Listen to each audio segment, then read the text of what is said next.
Rules for Health. 1. The first step towards the reduction of disease is, beginning at the beginning, to provide for the health of the unborn.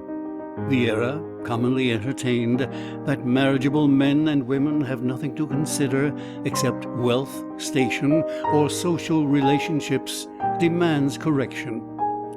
The offspring of marriage, the most precious of all fortunes, deserves surely as much forethought as is bestowed on the offspring of the lower animals. If the intermarriage of disease were considered in the same light as the intermarriage of poverty, the hereditary transmission of disease, the basis of so much misery in the world, would be at an end in 3 or at most 4 generations. 2.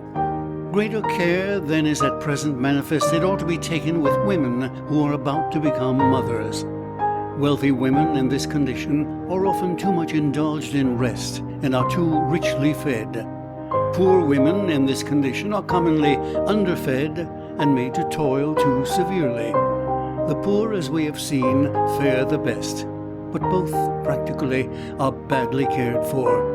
Nothing that is extraordinary is required for the woman during this condition named. She needs only to live by natural rule. She should retire to rest early, take 9 hours of sleep, perform walking or similar exercise to an extent short of actual fatigue during the day, or take moderately of food and of animal food not oftener than twice in the day. Avoid all alcoholic drinks. Take tea in limited quantities. Forego all scenes that excite the passions. Hear no violence of languages. Be clothed in warm, light, loose garments, and shun with scrupulous care every exposure to infectious disease. 3. In meeting the uncontrollable causes of disease, the special influence of season deserves particular regard. It should always be remembered that, other things being equal, during winter the body loses, during summer gains in weight. Further, it should be remembered that these changes are abrupt, that usually the loss commences sharply in September and lasts until April, and that the gain commences in April and lasts until September. In September, though the weather even be warm, it is right therefore to add to the clothing and to commence a little excess of food. In summer, it is right not only to reduce the clothing but to eat less food than in the winter. 4. The best means of preventing the spread of the communicable diseases is perfect and instant isolation of the affected, and removal and thorough purifying of all clothing and bedding with which the affected have come into contact. It is a vulgar error to suppose that every child must necessarily suffer from the contagious maladies, and that the risk of exposure to infection is therefore of little moment. The chance of infection lessens with advance of life, and that person is strongest who has never passed through a contagious malady. Against smallpox, vaccination is the grand safeguard, but even vaccination ought never to prevent the isolation of those who suffer from smallpox. 5. The mortality from the uncontrollable causes of disease amongst persons of advanced life is best prevented by providing against sudden vicissitudes of heat and cold. The primary guard is to care against sudden change of vascular tension from exposure to heat when the blood vessels are weakened by cold. Such exposure is the cause of nearly all the congestions which occur during winter and which carry off the enfeebled. The sound practice is to maintain the body at all hours and seasons, but especially during the hours of sleep, at an equable temperature. The temperature of 60 degrees Fahrenheit may be considered a safe standard. 6. The true danger of every form of mental exercise is the addition of worry. Laborious mental exercise is healthy unless it be made anxious by necessary or unnecessary difficulties. Regular mental labor is best carried on by introducing into it some variety. New work gives time for repair better than attempt at complete rest. since the active mind finds it impossible to evade its particular work unless its activity be diverted into some new channel. During the new work, a fresh portion of the brain comes into play, and the overwrought seat of mental faculty is secured repose and recovery. Excessive competition in mental labor is ruinous at all ages of life. 7. The idea that excessive physical exercise is a sound means of promoting health is erroneous. Man is not constructed to be a running or a leaping animal like a deer or a cat, and to raise the physical above the mental culture were to return to the shortness and misery of savage life. Physical training, while it should be moderately encouraged, should be refined and made secondary to mental training. Every rash and violent feat of competitive prowess should be discountenanced. 8. The combination of mental and physical fatigue, as it is practiced in many pursuits at this time, are exceedingly dangerous. Long journeys each day to and from the sphere of profession or business are hurtful. The idea that mental labor may be advantageously supplemented by violent muscular exercise, such as is implied in long and fatiguing walks or laborious exercise on horseback, is an error. Moderate and regular exercise at the same time favors mental work. The practical point is to regulate the physical labor that it shall not induce fatigue. 9. One of the surest means for keeping the body and mind in perfect health consists in learning to hold the passions in subservience to the reasoning faculties. This rule applies to every passion. Man, distinguished from all other animals by the peculiarity of his reason, is placed above his passions to be the director of his will, can protect himself from every mere animal degradation resulting from passionate excitement. The education of the man should be directed not to suppress such passions as are ennobling, but to bring under governance, and especially to subdue those most destructive passions, anger, hate, and fear. 10. To escape the evils arising from the use of alcohol, there is only one perfect course, namely, to abstain from alcohol altogether. No fear need be entertained of any physical or mental harm from such abstinence. Every good may be expected from it. True, a certain very qualified temperance, a temperance that keeps the adult to a strict allowance of 1.5 ounces of alcohol in each 24 hours, may possibly be compatible with a healthy life. But such indulgence is unnecessary and encourages the dangerous desire to further indulgence. A man or a woman who abstains is healthy and safe. A man or woman who indulges at all is unsafe. A man or woman who relies on alcohol for support is lost. 11. Smoking tobacco and the use of tobacco in every form is a habit better not acquired, and when acquired is better abandoned. The young should especially avoid the habit. It gives a doubtful pleasure for a certain penalty. Less destructive than alcohol, it induces various nervous changes, some of which pass into organic modifications of function. So long as the practice of smoking is continued, the smoker is temporarily out of health. When the odor of tobacco hangs long on the breath and other secretions of the smoker, that smoker is in danger.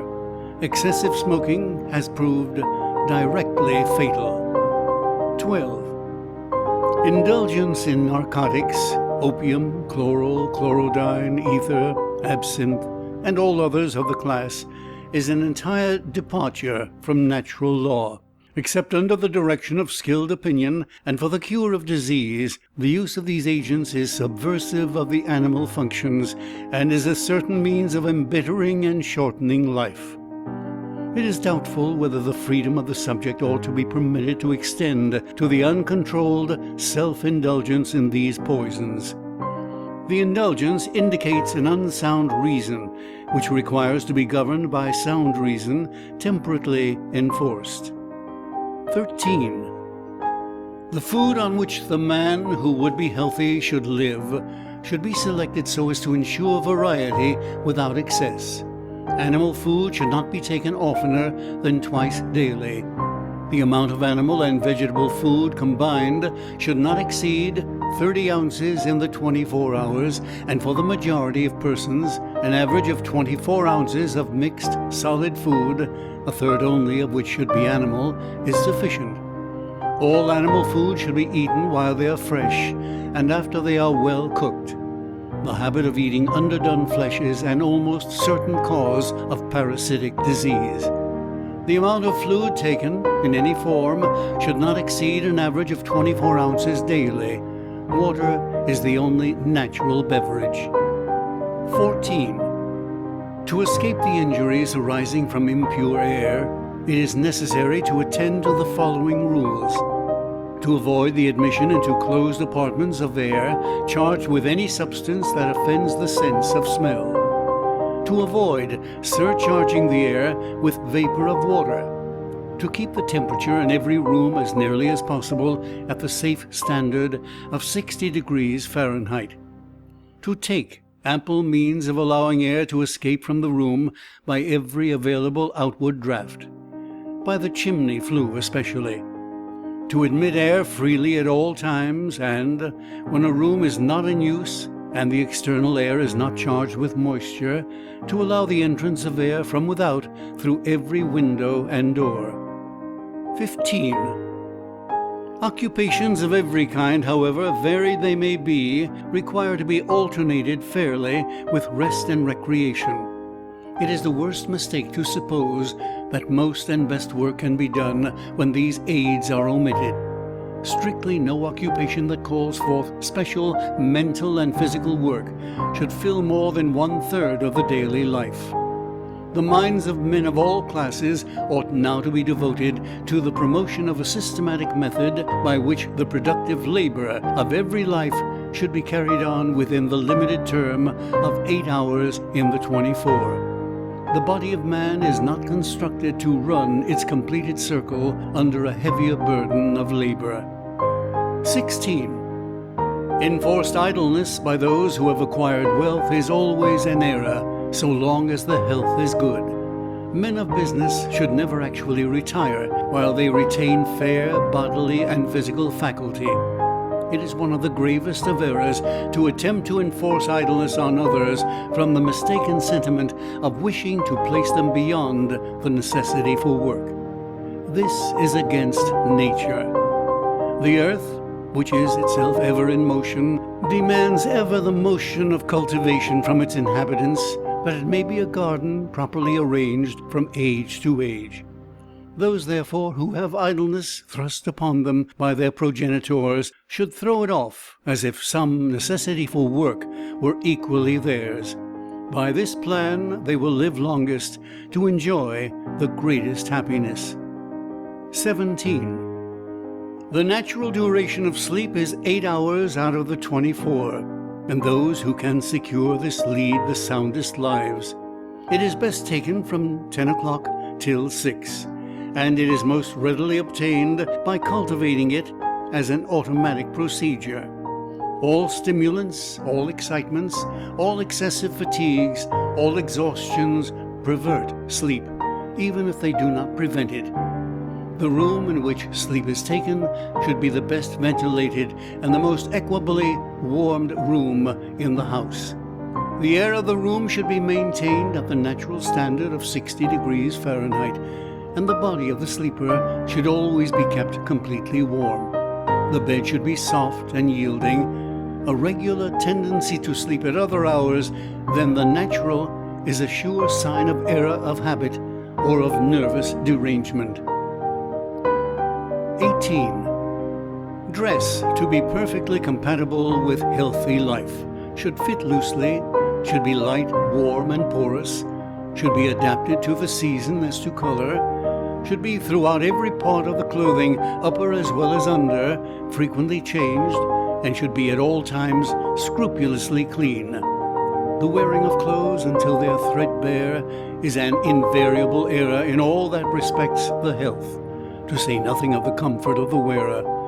All bands or corsets which in any way restrict the course of blood in any part of the body are directly injurious. Dresses dyed with irritating dyestuffs ought to be carefully avoided. 19. Connected with cleanliness of clothing as a means of health is personal cleanliness. Perfected action of the skin, so essential to the perfect life, can only be obtained by thorough ablution of the whole body. The ablution ought strictly to be performed once in every 24 hours. It is best to train the body to the use of cold water through all seasons, so that the requirement for water of raised temperature may not become a necessity. The simplest and best bath is the ordinary sponge bath. Plunging, splashing, showers, and the like are mere pastimes. The occasional use of the hot air or Turkish bath is an important adjunct to the means of maintaining health.